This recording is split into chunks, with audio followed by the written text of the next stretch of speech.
This one right here by Cynthia Gordy, June 17th, 2011. Welfare, fathers, and those persistent myths. Welfare, fathers, and those persistent myths. Okay. So this goes through and dispels this myth about the Great Society programs, welfare, and black men not being in the home, making it illegal for black men to be in the home. We got this, and I got some other information to show you as well. So let's look at this quickly here and break this down. Welfare fathers and those persistent myths. Okay, so they talk about the movie Claudine from 1974, starring Diane Carroll and James Earl Jones. You know, the voice of Darth Vader, James Earl Jones, and Diane Carroll, Whitley Gilbert's mother on A Different World. All right, so we've all seen the movie Claudine. All right, and she's on welfare, and she has a boyfriend, and the white social worker comes to the house, and you can't have a man in the home, things like this, right? So they go on to say, urban legends tell of man in the house rules that prohibit men from living under the same roof as moms who receive public assistance. Between media images, half-truths, and also well-meaning but flawed policies, the belief that the welfare system undermines poor families has been entrenched in the public mind for decades. Now, what's interesting, I've heard people throw this myth out. Now, they don't provide any supporting evidence, no supporting documentation. They just throw it out, and then people just accept it. Okay, so then they go on, they talk about the Fatherhood Initiative at public housing authorities nationwide, U.S. Department of Housing and Urban Development, HUD, etc. If we go down here, let's see, continue reading. I want to go to the section, clearing up misconceptions. Let me scroll down right here, clearing up misconceptions. A particular fact that those giving the side eye to the American welfare system often trot out is that in 1890, married couples headed 80% of all black households. Married couples headed 80% of all black households. And you hear a lot of black conservatives throw this statistic out. Okay, now, yes, times were totally different. I mean, you're talking about 35 years after chattel slavery in 1890. Okay, and I'm an advocate for marriage. I'm an advocate for healthy marriages, not crazy marriages, not dysfunctional marriages. The figure held constant over the next 7 decades through 1960. However, by 1970, after President Lyndon Baines Johnson established social reforms like WIC, the Special Supplemental Nutrition Program for women, infants, and children, food stamps, Medicaid, and public housing projects, black families with mothers and fathers at home had fallen to 64%.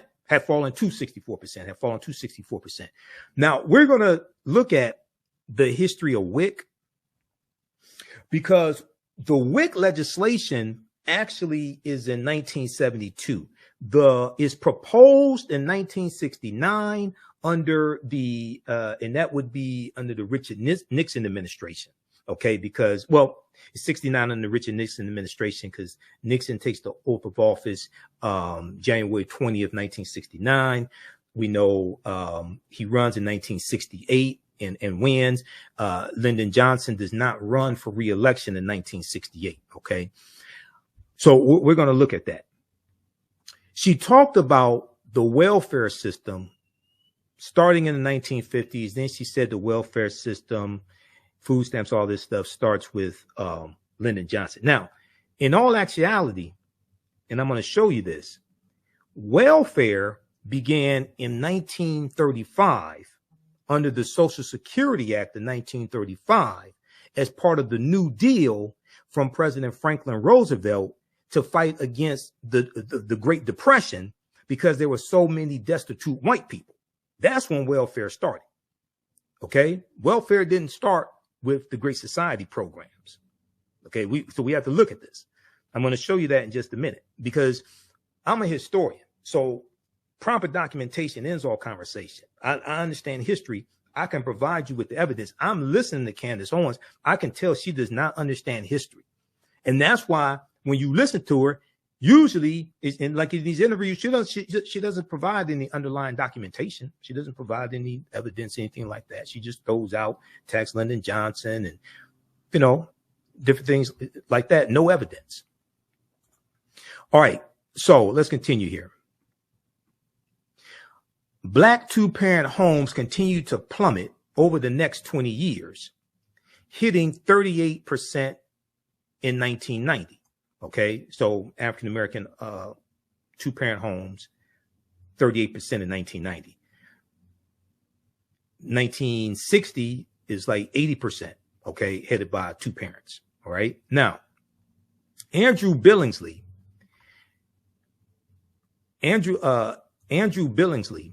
a sociologist acclaimed for his pioneering work tracing the African-American family, attributes the abrupt change in family structure not to welfare policies, but to rising unemployment.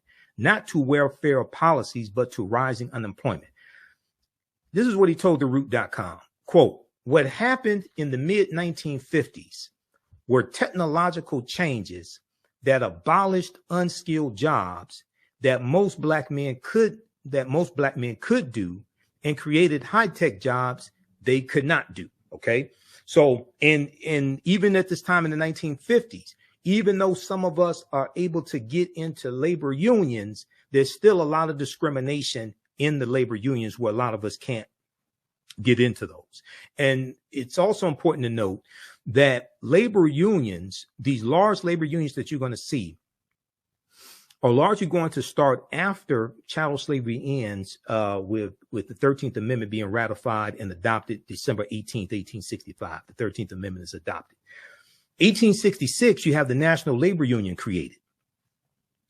And then you're going to have these large labor unions created, and they were created largely to protect jobs for white men and to lock African-American men out of these jobs we have been doing for free for 246 years. Okay, because there were at least 262 skills, trades, and crafts that African people had in this country from 1619 to 1865. As long as we were, generally speaking, largely speaking, doing those jobs for free, it wasn't a problem. But now that we can compete for wages, and then in 1866, you have the Republicans in Congress who passed the Civil Rights Act of 1866. And the Civil Rights Act of 1866 allows African Americans to enter into labor contracts, things of this nature, so we can get better wages, compete for wages, etc. Now you want to lock us out of those jobs that we have been doing for free. Okay, so there is a in my classes that I teach, especially the one dealing with the transatlantic slave trade, ancient Kemet, the Moors, and the Ma'afa, understanding the transatlantic slave trade, what they didn't teach you in school. I show this slide here. Let me bring this up. I show this slide here, and let's go to this. Let's go to the PowerPoint presentation. Here's a resource that you can look at. There were at least 262 skills, trades, and crafts that African people had in this country from 1619 to 1865. This comes from the book by James Newton and Ronald Lewis in 1978 called Crafts, Artisans, Skills. Called The Other Slaves, Mechanics, Artisans, and Craftsmen. Okay. And when you look at it, they go through and they list it in alphabetical order. All right. Now, we were anchor makers, artists, bakers, barrel makers, bartenders, basket makers, beer makers, blacksmiths, cigar makers, cooks, coppersmiths, blacksmiths, hunters, hemp baggers, gardeners, engineers, etc. Okay, you get the idea. You can go research this, and there are other lists like this as well.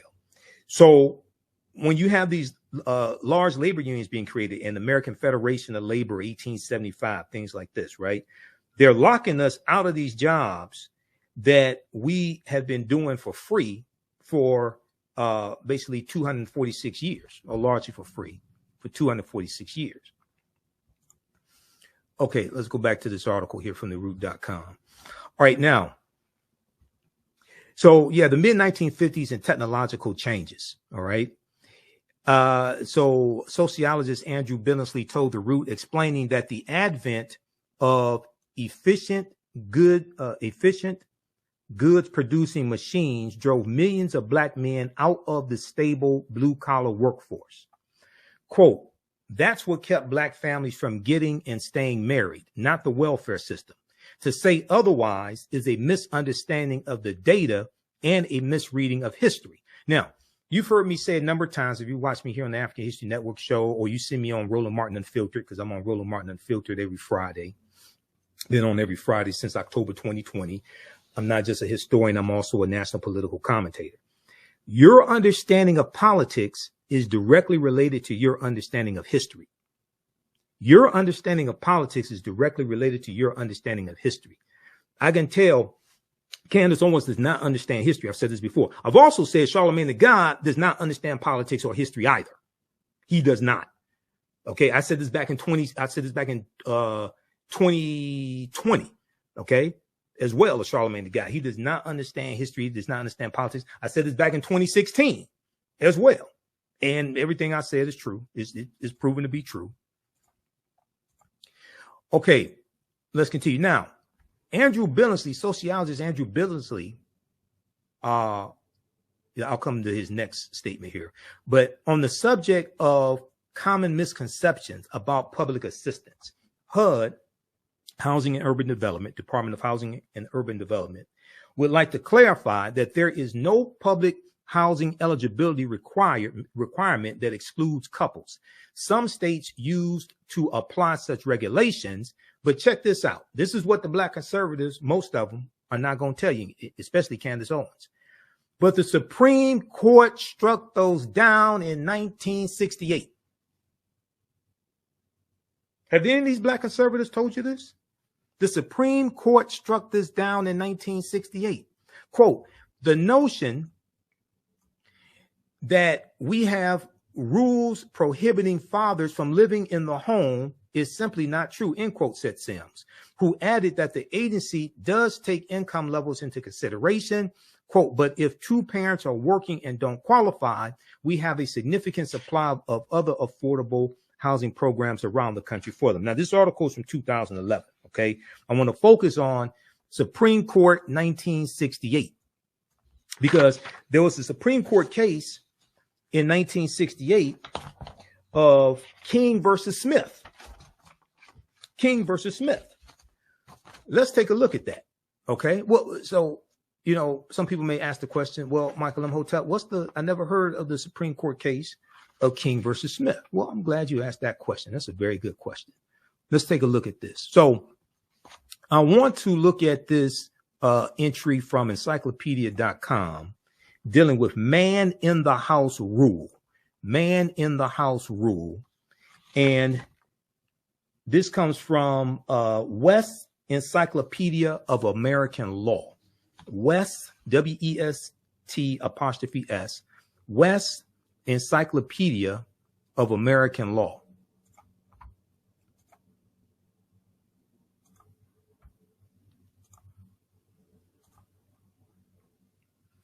Okay, man in the house rule. Okay, and encyclopedia.com has gives you access to all these online encyclopedias so you can do research. Okay, man in the house rule, a regulation that was formally applied in certain jurisdictions that denied poor families welfare payments in the event that a man resided under the same roof with them. Okay, but that was state law. Okay, that wasn't something that President Johnson instituted. That was applied at some state levels. Under the man in the house rule, a child who otherwise qualified for welfare benefits was denied those benefits if the child's mother was living with or having relations with any single or married able-bodied male. The man was considered a substitute father, even if the man was not supporting the child. Before 1968, administrative agencies in many states created and enforced the man in the house rule. Okay, in many states, not federal law, but at the state level. In 1968, the U.S. Supreme Court struck down the regulation as being contrary to the legislative goals of the Aid to Families of Dependent Children, known as AFDC. The AFDC program established by what? The Social Security Act of 1935. Now, why didn't Candace Owens tell you that it was President Roosevelt who created the Social Security, who created welfare? Because AFDC was part of the Social Security Act. We're going to look at the Social Security Act in 1935 in just a minute. Okay, I'm a historian. All right, so I ain't one of these sensationalist people.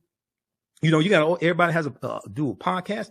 I started doing podcasts in 2010 before people even knew what the hell it was. Okay, I was doing blog talk radio before people knew what blog talk radio was. I've done nationally syndicated radio. I've done traditional terrestrial radio with an FCC license for 7 years here in Detroit, 910 AM WFDF. Then on WCHB 1200 AM with my frat brother Angelo Henderson. I did a recurring segment on his show for a year. So I've been in radio 14 years. Okay, I still do podcasts, but I was doing that before anybody knew what it was. So, and I'm a historian, so the type of information you're going to get from me is a whole lot different than what you're going to get from a lot of these sources out here. So the AFDC program established by the Social Security Act of 1935, Candace Owens didn't tell you that, provides benefits to the children of impoverished parents. In the U.S. Supreme Court case of King versus Smith, 1968, King versus Smith, 1968, the U.S. Supreme Court entertained a challenge to the man in the house rule brought by the 4 children of Miss Sylvester Smith, who was a widow. The children were denied benefits by Dallas County, Alabama, welfare authorities based on their knowledge that a man named Williams was visiting Miss Smith on weekends and had sexual relations with her. Okay. Now, the children of Miss Smith filed a class action suit in federal court on behalf of other children in Alabama who were denied benefits under Alabama's, quote, substitute father regulation. This regulation considered a man a substitute father if, one, he lived in the home with the mother, two, if he visited the mother frequently for the purpose of living with the mother, 3, if he cohabitated with the mother elsewhere. Now, King cited Alabama Manual for Administration of Public Assistance. Testimony in the case revealed that there was some confusion among the authorities over how to interpret the regulation. Okay, there was some confusion by the authorities on how to interpret the regulation. One official testified that the regulation applied only if parties had sex at least once a week. Another official testified that sex every 3 months was sufficient. Now, I don't know how they're going to determine how often the woman is having sex. I don't know if they're giving pelvic exams or what back in 1968. I don't know, but this was state law. Okay. Just crazy. All right. But only if the parties had sex at least once a week. Another official testified that sex every 3 months was sufficient. And still another official placed the frequency of sex at once every 6 months. Now, okay, I'm going to leave that alone. I'm going to leave that alone. Okay. Now, according to the High Court, Congress did not intend that the AFDC program required children, quote, to look for their food to a man who is not in the least obliged to support them, end quote. The court maintained that when Congress used the term parent, in the Social Security Act of 1935, it was referring to, quote, an individual who owed the child a state-imposed legal duty of support. An individual who owed the child a state-imposed legal duty of support. Ultimately, the court struck down the man in the house rule. The U.S. Supreme Court struck down the man in the house rule by holding that under the FDC provisions in the Social Security Act, quote, destitute children who are legally fatherless cannot be flatly denied federally funded assistance on the transparent fiction that they have a substitute father, end quote. So why aren't these black conservatives out here who are supposed to be black conservatives / grifters / MAGA nuts, who are supposed to be for law and order and family values? Why aren't they telling us about this U.S. Supreme Court case from 1968? Why didn't Candace Owens mention this? This is the type of BS I'm talking about, because these people know better.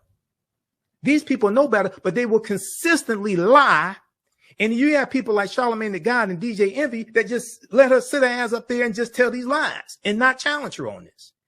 You don't have any producers. I've been on radio shows.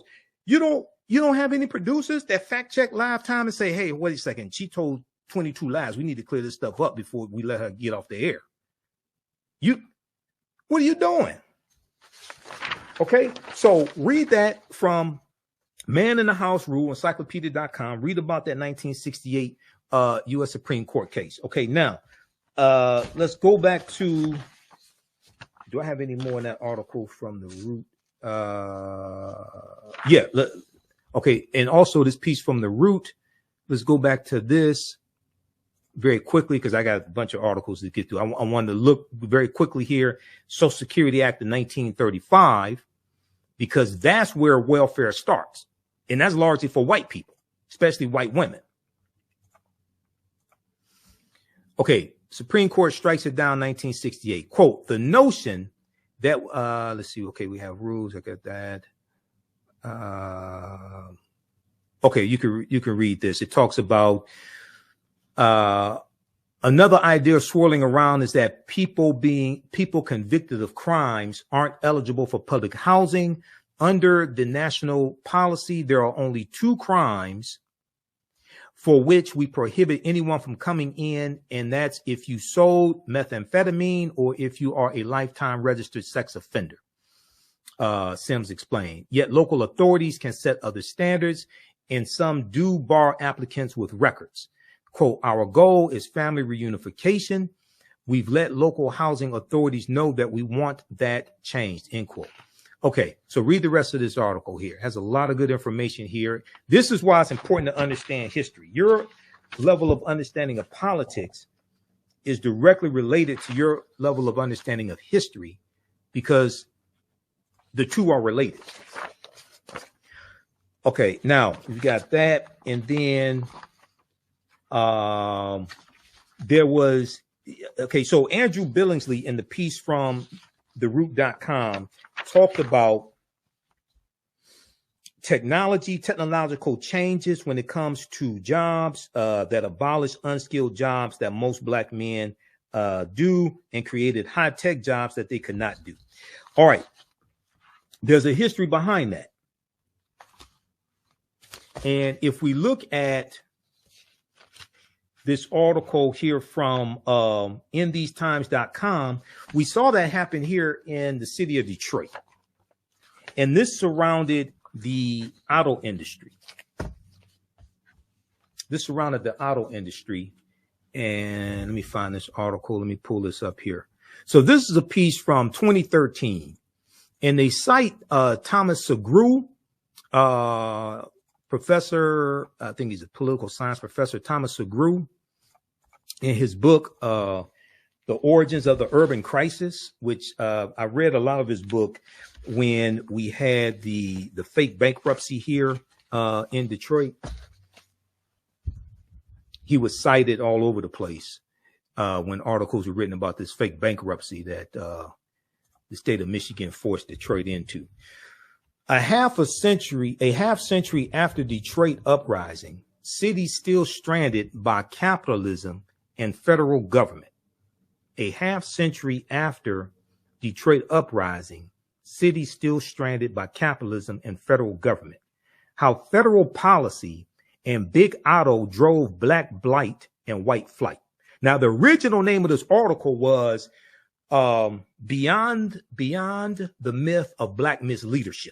That was the original name of this article. Why they changed the name, I don't know. But I read this article originally when it came out in 2013. So I know what the original name was. And what they were saying is that when African-American mayors like Mayor Coleman Alexander Young and black mayors across the country, when they took over these cities, it was basically after white flight set in. And when they took these cities over, these cities were on life support. And then the black mayors get blamed for basically whatever went wrong in the city, even though, you know, there may be some things that they did wrong. But it's like, wait a second. They were given a city with declining resources, the city with a declining tax base, a city where you had white flight and you had infrastructure. You had factories being moved out of the inner city out to the suburbs. Okay. And this is what happened. Now, there's a part in here where they talk about the factories that I want to look at here. And they talk about the automation in the factories. That's what I want to focus on. Okay.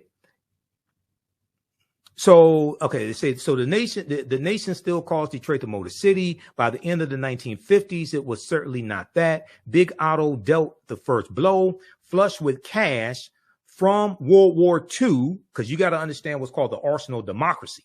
Okay. And President Roosevelt, even before the U.S. gets involved in fighting in World War II, when Pearl Harbor's attacked December 7, 1941, President Roosevelt says that the U.S. can be the arsenal of democracy and make military weapons for the Allied forces. Okay, so this is what happens, and this creates a lot of jobs even for African Americans. You have Executive Order 8802 that President Roosevelt is forced by A. Philip Randolph to put in place in June of 1941 because A. Philip Randolph of the Brotherhood of Sleeping Car Porters threatens to put 100,000 African Americans marching on Washington to embarrass Roosevelt if Roosevelt doesn't desegregate these jobs in the Department of Defense so African Americans can get these jobs. This was going to be the first march on Washington.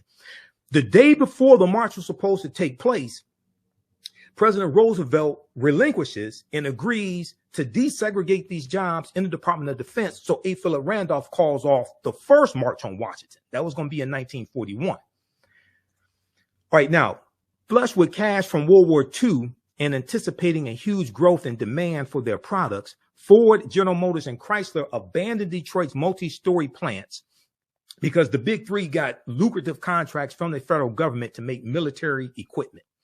Abandoned in favor of new sprawling horizontal campuses on former farmland in the Detroit suburbs and in Ohio, Indiana, and Canada. Between 1947 and 1948, the big three, General Motors, Ford, and Chrysler, as they were known back then, built 25 new factories, none of them in the city of Detroit. Okay. Taking at face value, this made sense as Detroit then lacked the land for the new horizontally integrated and automated plants. Yet, as historian Thomas Segru and others point out, it was a way for the auto companies to weaken the UAW, United Auto Workers Union, which had won unprecedented victories during the war years, World War II. And with the industry went jobs. With the auto industry went auto jobs. Not just with the big three, but also with suppliers of the big three. Okay. And African Americans were having a lot of these jobs, but when they move from inner cities, these factories out into the automated plants, automation eliminated a lot of entry-level jobs that our fathers, grandfathers, and great-grandfathers had. Okay. When they moved up here from Mississippi and Tennessee and Alabama and Texas and Florida and all that, moving into Detroit, moving into Cleveland, moving into Gary, Indiana. In 1960, only Chrysler produced cars in the city of Detroit. It's 60,000 Detroit workers, representing only half those employed just a decade earlier. In less than 2 decades, from 1947 to 1967, Detroit lost 128,000 jobs in the auto industry alone. Now, the jobs in the auto industry are, there are other industries, the other businesses that rely on people having jobs in the auto industry so they can spend money with them. Okay. So when you talk about technology eliminating jobs, especially for African-American men, there's a history behind this. That is true. Okay, read the rest of this article. Then they go on and talk about in 1949, Congress passed the Federal Housing Act. Okay, for the first time, home ownership required only 3% down for attractive low interest rate mortgage. Okay, so and then we get into the GI Bill of 1945, 1946. And even though some African Americans who served in World War II can take advantage of those GI benefits that they earned, a lot of us were discriminated against. Okay, that's a whole nother conversation. All right, now. Okay, just give me a second here. Okay, so we dealt with that one from theroot.com. We dealt with the man in house. We dispelled that nonsensical myth. All right, now let's look at this here. I want to look at the Social Security Act of 1935, because this is where welfare started. The Social Security Act of 1935. And then we look at the Great Society programs, because the way Black conservatives and even white conservatives, and Black conservatives take their talking points from white conservatives. Let's be clear on that. Black conservatives take their talking points from white conservatives. And this is why 99% of these Black conservatives will not admit that racism exists. And if you do find one, so Candace Owens said racism existed in the interview. But notice they never define what racism is, because racism is not a feeling. Racism is not calling people racial epithets or anything like that. Racism is a system of advantage and privilege distributed based upon race, which comes out of the ideology of European white supremacy. This is what racism is. Racism is a power structure. Okay. Racism occurs when one race of people control the majority of the wealth, power, resources, privileges, benefits, land, access to education, access to opportunity, etc. And they use that to marginalize, subordinate, and do harm to another race of people. This is what racism is. That's the power structure. So then you have some people who say, well, racism exists, but systemic racism doesn't exist. Okay? Because they want to reduce racism to an individual level. They're confusing racism with bigotry. Bigotry is calling people racial epithets and racial slurs and hating people. That's not racism. Racism is a power structure. And racism is designed to preserve genetic white survival. So you have people like Senator Tim Scott, Republican from South Carolina. And Senator Tim Scott, he attacked the Great Society programs. Senator Tim Scott was on in 2023 when he was running for president, his short-lived presidential campaign. They really didn't go anywhere. He was on The View, and he said that his personal success story proves that Democrats are lying about racism, and proves systemic racism doesn't exist. The trick of Black conservatives. Now, let me say this from the start. I'm neither Democrat nor Republican, but I sure as hell ain't stupid. Okay. I'm a historian and national political commentator. I study politics. I can see whose policies overwhelmingly are more beneficial for African Americans, and I can see who keeps voting against those policies and keep blocking those policies. Like Senator Tim Scott was the one that blocked the George Floyd Justice and Policing Act in the U.S. Senate. The only Black senator is the one who blocked the bill. Okay, so if you watch me here on the African History Network show, you see me on Roland Martin Unfiltered. You see me on any other shows that I've been on, numerous shows I've been on over the past few years. You know, I deal with facts and evidence. Read this article from thehill.com. Scott's comments on Great Society sparks debate on Black Americans, September 28th, 2023. And Senator Tim Scott, he parrots, you know, what Candace Owens says. They attack Lyndon Baines Johnson, Great Society programs, things like this. They talk about welfare. Now, they don't say like what caused the poverty. They don't ever want to have that discussion. They don't want to talk about 246 years of slavery, decades of Jim Crow segregation, being locked out of massive land giveaways like the Homestead Act of 1862, which gave away 270 million acres of land for 124 years. The U.S. government gave away land up until 1976. Up until 1976, from a policy from the second year of the Civil War. And African Americans were largely locked out of that. The Southern Homestead Act of 1866, which gave away something about 45 million acres of land. The Dawes Allotment Act of 1887, which gave away 138 million acres of land. We're largely locked out of these massive land giveaways. They don't want to have that type of conversation. Okay. All right. So read this piece here. And Johnson, what we had. So Tim Scott said, so often we think that all the issues you talk about, crime and education and healthcare, we always think that those issues go back to slavery. Here's the challenge, though. Black families survived slavery. We survived poll taxes and literacy tests. We survived discrimination being woven into the laws of our country. What was hard to survive was Johnson's Great Society, where they decided to put money, where they decided to take the black father out of the household to get a check in the mail. Now, I just disproved that. That's a damn lie. That's not what happened. And that was at the state level. That wasn't from President Johnson. Okay. So we just dealt with that. And the U.S. Supreme Court struck it down. Senator Tim Scott won't tell you. U.S. Supreme Court 1968 struck that down.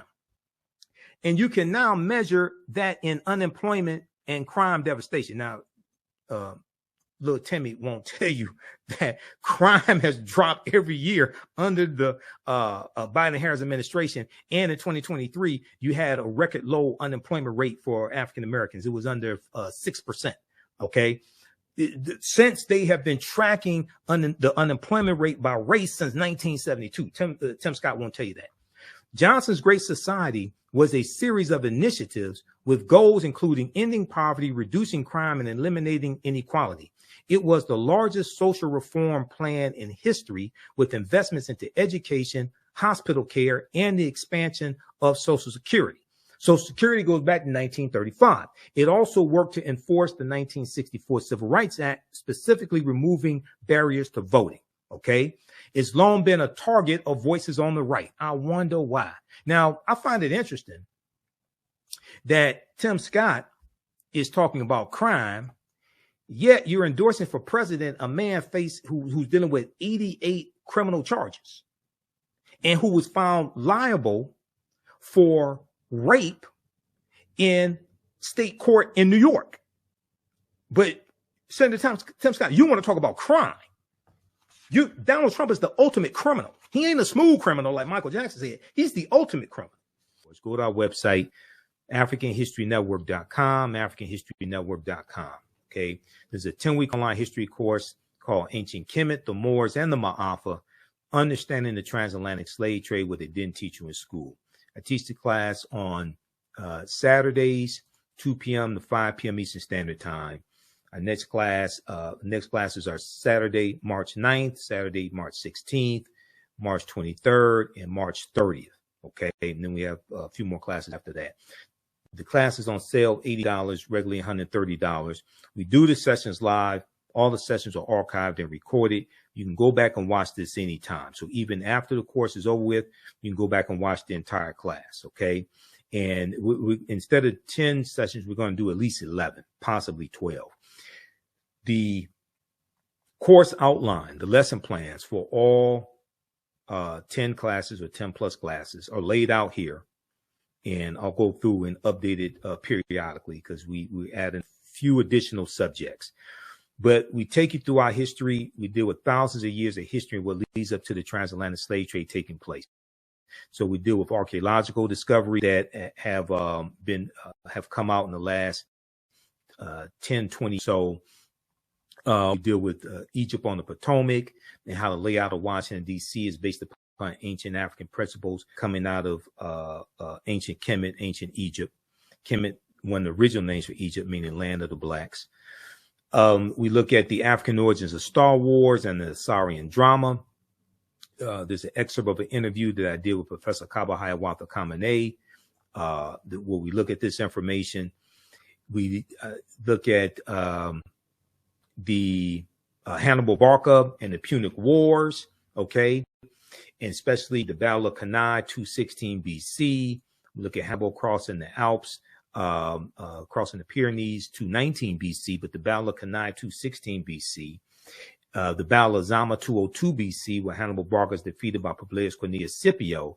And Publius Cornelius Scipio takes the surname Africanus after he defeats Hannibal Barca at the Battle of Zama in 202 BC. Africa is not named after a Roman general. The Roman general took the surname Africanus after he defeated Hannibal Barca. And we know that Africanus is Latin, meaning belonging to Africa. It's Latin, meaning belonging to Africa. We look at the 800-year occupation of the Europes of the Africans known as the Moors, who take the teachings from the Nile Valley region of Africa into Europe. And this is going to bring Europe out of the Dark Ages. Okay. And we see the rise of Spanish conquest. We look at Christopher Columbus, and Columbus is essential to the expansion of the transatlantic slave trade and the exploitation of indigenous people and the exploitation of African people also. Okay. So we go through and look at this history chronologically. We also look at the fake Willie Lynch letter, 1712. Willie Lynch never historically existed. I wish we would just throw the Willie Lynch letter in the garbage can where it belongs. It's ahistorical. There are words in the Willie Lynch letter that didn't even exist in the early 1700s. Okay, the sentence structure, the syntax is not what they is not coming from England. That's 20th century sentence structure, and their words from the 20th century, from the industrial and the automotive industry, things like that, that are in that letter. That was written about 1970 by Dr. Kwabena Ashanti, who's come out and admitted he wrote the Willie Lynch letter, and is Professor Manu Ampim, who I'll be interviewing later this month, who exposed Dr. Kwabena Ashanti as the author of the Willie Lynch letter. It's a fraud. Dr. Kwabena Ashanti meant well, but I think it's done more harm than good. Okay, so